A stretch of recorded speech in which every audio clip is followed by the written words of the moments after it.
Olá, pessoal! Bem-vindos a mais uma aula de matemática. Hoje o tema é sequências. Vamos ver que existem sequências não numéricas e sequências numéricas. Bora entender o que significa? Vamos ver. O que é uma sequência? É uma sucessão, um conjunto cujos elementos estão dispostos numa ordem, onde é possível, através dos que existem, identificar o próximo. Bom, mas nós temos dois tipos de sequências, as não numéricas e as numéricas. A sequência não numérica, vamos ver como exemplo o nosso alfabeto.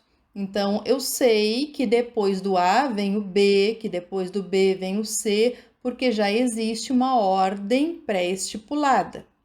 Outro exemplo, os dias da semana. Eu sei qual é o dia da semana que vem depois de terça, que é quarta. Então, a sequência domingo, segunda, terça, quarta, quinta, sexta e sábado compreendem um ciclo, que é uma semana.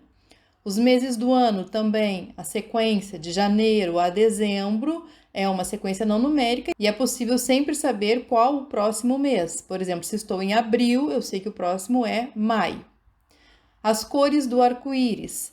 As cores do arco-íris também formam uma sequência. Por exemplo, começando de cima para baixo, eu tenho vermelha, laranja, amarelo, verde, azul, anil, violeta. Então, eu tenho uma sequência de cores. Bom, mas o que nos interessa na nossa aula é a sequência numérica. Então, como exemplos de sequências numéricas, nós temos sequência dos números pares positivos, em ordem crescente ou decrescente, números primos, em ordem crescente ou decrescente, potências de base 2, em ordem crescente ou decrescente, sequência dos números pares positivos, 2, 4, 6, 8 e assim por diante, é uma sequência infinita. Sequência dos números primos, então quem são os números primos? 2, 3, 5, 7 e assim por diante. Potências de base 2, 1, 2, 4, 8, 16, 32 e assim por diante. Tá? Essas são as sequências numéricas que nós vamos definir já já. Então, o que é uma sequência numérica? Sequência numérica ou uma sucessão de números reais é uma função definida no conjunto dos números naturais. Se ela está definida nos números naturais, então esse é o conjunto de partida, é o nosso domínio. Dos números naturais sem o zero, então a gente coloca lá no nosso conjunto dos naturais um asterisco, lembram? Lá em cima do N subscrito a gente coloca um asterisco para indicar que o zero está fora do conjunto. Podemos representar este conjunto pela sequência dos números naturais, 1, 2, 3, etc, etc. E toma valores no conjunto dos reais, ou seja, a imagem está no conjunto dos números reais. Então, uma sequência numérica é uma função que tem domínio nos números naturais, sem o zero, e que tem imagem no conjunto dos números reais. Nós vamos usar como uma notação dos elementos da sequência, ou seja, para identificar os termos, os valores que são referentes à imagem da função, nós vamos utilizar A1, A2, A3, A4, etc, etc, AN, etc, etc. Aquele A1 está representando o primeiro termo da nossa sequência. O A2 representa o segundo, o A3 o terceiro, o A4 o quarto e assim por diante. Nós chamamos de enésimo termo da sequência o AN. O que é esse enésimo termo? Pode ser qualquer termo, por exemplo, o décimo termo, eu vou substituir o N por 10. Lembra que o N é um número natural que está lá no domínio, dentro do conjunto dos números naturais. Então, quando o N é 10, eu tenho o décimo termo da minha sequência. Quando o N é 20, eu tenho o 20º termo da minha sequência e assim sucessivamente. Então, se nós olharmos a definição de sequência, que é uma função dos naturais, sem zero até os reais, nós podemos escrever, pela lei da função, f de 1 é igual ao A1, ou seja, quando o meu n é 1, eu tenho o A1, que é o primeiro termo. Quando o meu N é 2, f de 2, eu tenho o A2, que é o segundo termo da minha sequência, e assim sucessivamente. Vamos a dois exemplos para entender melhor. Eu quero formar a sequência dos números ímpares positivos. Então, vou escrever alguns termos da minha sequência.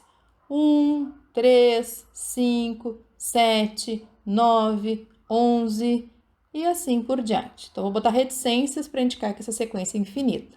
O A1 é o primeiro termo. Olhando para a minha sequência, ele vale 1.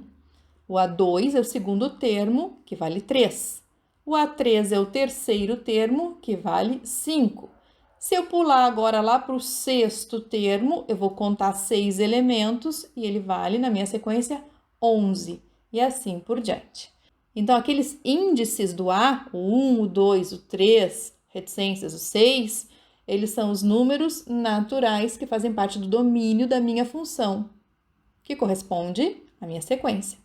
Então, se eu perguntar para vocês quem é o 18º termo dessa sequência, dá para eu saber quem é esse 18º termo? Bom, se eu sei que a minha sequência é dos números ímpares positivos, eu posso escrever essa sequência até chegar no 18º termo. Beleza, tranquilo. Bom, mas se ao invés do 18º termo, eu vou pedir para vocês lá o 78º termo. Será que vocês vão ir escrevendo todos os termos até chegar no 78º? Não, tem uma maneira mais simples do que isso, que é obtendo a lei de formação da função que corresponde à nossa sequência. Como exemplo, aqui nós temos a sequência dos números ímpares positivos, podemos escrever como uma função de n, onde f de n é igual a 2 vezes n menos 1.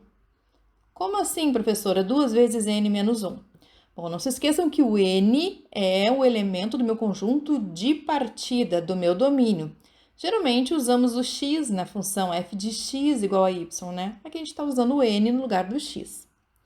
Então, se o meu n for igual a 1, a gente coloca lá na lei da função e teremos que f de 1 é igual a 2 vezes 1 menos 1.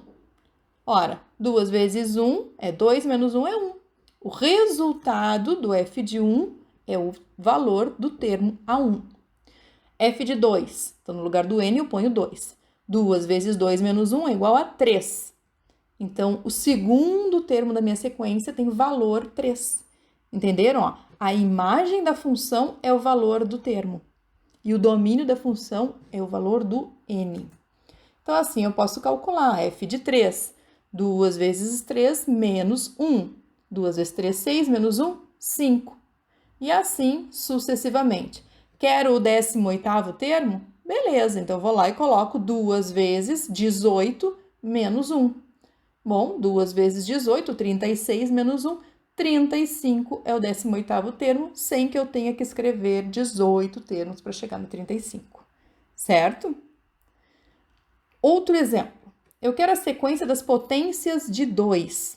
Então, 2 na 0, 2 na 1, 2 na 2, 2 na 3, 2 na 4. E eu escrevi esta sequência. 1, 2, 4, 8, 16, 32, 64 e assim infinitamente. Estou dizendo para vocês que o primeiro termo é 1, que o segundo é 2, que o terceiro é 4. E se eu for pegar lá o sexto termo, conta, ó, 1, 2, 3, 4, 5, 6, eu vou cair no 32. Então, o sexto termo vale 32. Muito bem. Então, posso escrever uma lei para o enésimo termo, o meu AN. Qual vai ser a lei desta função? Então, eu preciso escrever uma função cujos valores reais sejam 1, 2, 4, 8, 16, 32, 64 para os seus respectivos valores de n natural. Como pode ficar, então, a lei da minha função? Veja, o meu n tem que começar do 1, né? Não vai começar do 0. Então, eu não posso botar 2 na n, porque senão eu teria 2 na 0 para dar 1. Então, eu vou escrever 2 na n menos 1. Vixe, agora, vamos lá. Vamos fazer a f de 1, quando o n é 1, que é o primeiro natural, menos o 0, né? Sem o 0. Então, ó, 2 na 1 menos 1 é igual a 2 na 0, que deu 1. que é o primeiro termo lá da nossa sequência. f de 2 é 2 na 2 menos 1, que vai dar 2 na 1, que é 2, que é o valor do nosso A2, o segundo termo da sequência. f de 3, 2 na 3 menos 1, que é 2 na 2, 2 ao quadrado, que é 4, que é o nosso terceiro termo da sequência. E assim por diante, ó. Vamos calcular o f de 6. Então, eu vou ter 2 na 6 menos 1, que é 2 na 5. 2 na 5, que é 32. Então, veja que com essa lei de formação, eu posso calcular lá o 10º termo, sem ter que escrever os 10 termos. f de 10 é 2 na 10 menos 1, que é 2 na 9, que é 512. Tá, beleza, se eu tivesse que escrever 10 termos, né? Mas aí eu volto à pergunta. E se eu pedisse o 100º termo? Então, eu ia escrever os 100 termos? Não, eu colocaria na lei de formação. Então, tendo a lei de formação, 2 na n menos 1, eu posso encontrar qualquer termo da minha sequência, certo? O 100º, o 20º, o 30º, o 50º, não importa. Eu conhecendo a lei, eu conheço qualquer termo da minha sequência. Tranquilo? Portanto, temos as seguintes situações. Se eu conheço a sequência numérica, eu posso encontrar a sua lei de formação. Isso às vezes dá um pouquinho de trabalho, conhecendo os números da sequência, os valores, que são as imagens, e encontrar a lei de formação. Em alguns casos é fácil, em outros casos é muito difícil.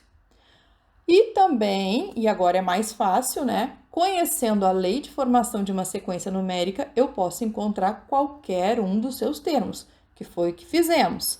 Conhecemos a lei, na verdade, nós extraímos a lei da sequência e com a lei podemos encontrar qualquer termo da nossa sequência, tá? Nem sempre a gente vai conseguir extrair uma lei assim muito facilmente, dada a sequência. Por hoje era isso. Na próxima aula, vamos falar sobre a progressão aritmética, que é uma sequência numérica com uma lei bem simplesinha, bem tranquila de se trabalhar. Valeu, galera! Até a próxima. Grande abraço!